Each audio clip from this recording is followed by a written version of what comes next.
Well, Piers, we've never been mealy-mouthed about it. We said from day one that we would end tuition fees, that we would make our national education service free at the point of need. Piers has acknowledged that you've said that you would abolish tuition fees, but the point is not about tuition fees from now on in. It's about the debt that students have already accrued.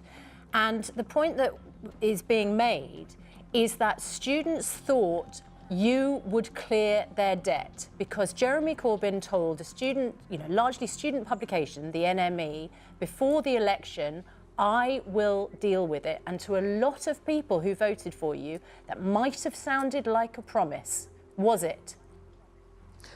Susanna, you know that there wasn't a promise on that, and I've been clear. I understand student debt versus student fees, and many students do. I think it's disingenuous to say that students didn't understand that. They do understand that. And when you say you're going to... Angela Rayner recently found herself at the centre of a whirlwind when she participated in an interview with Piers Morgan, which sparked a wave of criticism.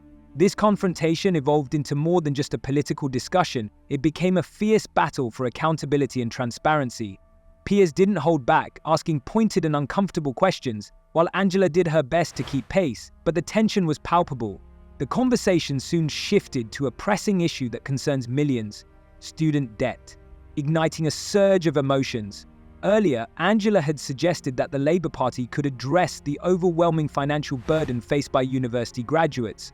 However, Piers reminded her of her promise to cancel tuition fees, shifting the focus from tuition to the actual debts that students have already incurred.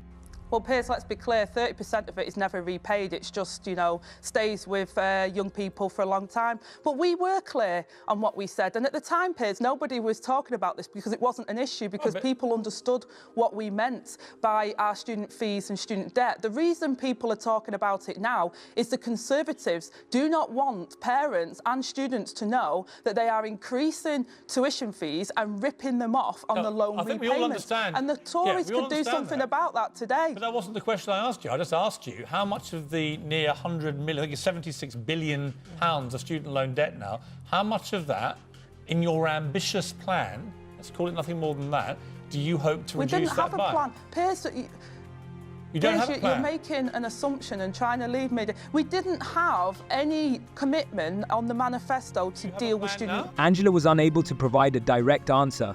Instead, she launched into a lengthy monologue about opportunity, justice, and education reform, while sidestepping specific figures. What's the issue? Piers wasn't interested in abstract concepts. He was seeking clear and concrete answers. How much does the Labour Party plan to reduce this massive debt? How do they intend to address this situation without imposing further burdens on taxpayers? Unfortunately, these crucial questions went unanswered, leaving viewers at home concerned.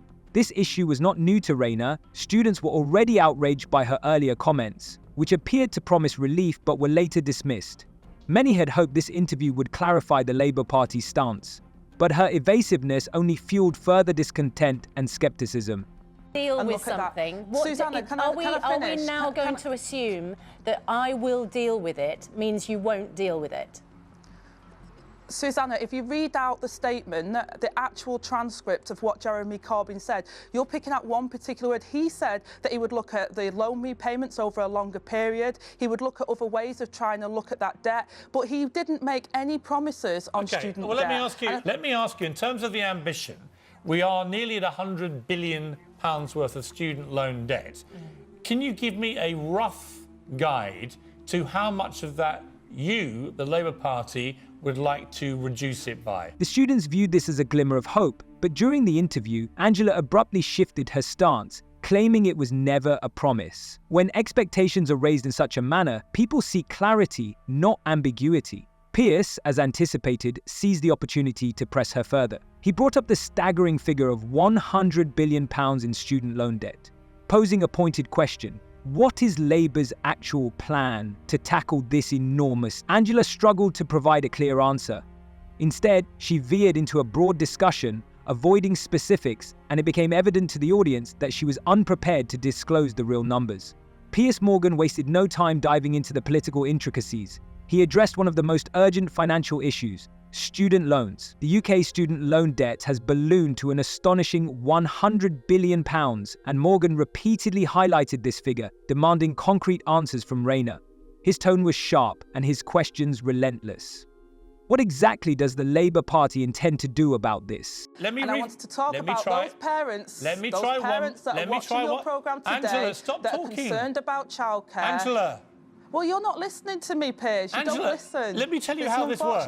There's many parents there that want to talk about childcare. I ask a question, you answer the question. It's not a difficult dynamic. You've done this many times. I answered it, Piers. Let me try one more time. I answered your question, you yourself have said... Go again, let's do it again. You yourself have said it is now an ambition of the Labour Party, your words, not mine, and endorsed by Jeremy Corbyn and John McDonnell, everyone's agreed it's now the ambition is to deal with the student loan debt, which is currently £76 billion. I'm simply asking you, as part of your ambition, how much of that debt do you intend to try ambitiously to pay off? One of the most concerning issues is her inability to name the partner companies she claims to have worked with. In politics, trust is more than just a word. It is the very foundation of everything. When you make bold statements about yourself, people expect tangible evidence. If you fail to provide it, it begins to sound like mere empty talk, which is exactly what many critics say about Rayner. She speaks extensively, but her words often lack verification. This raises a crucial question.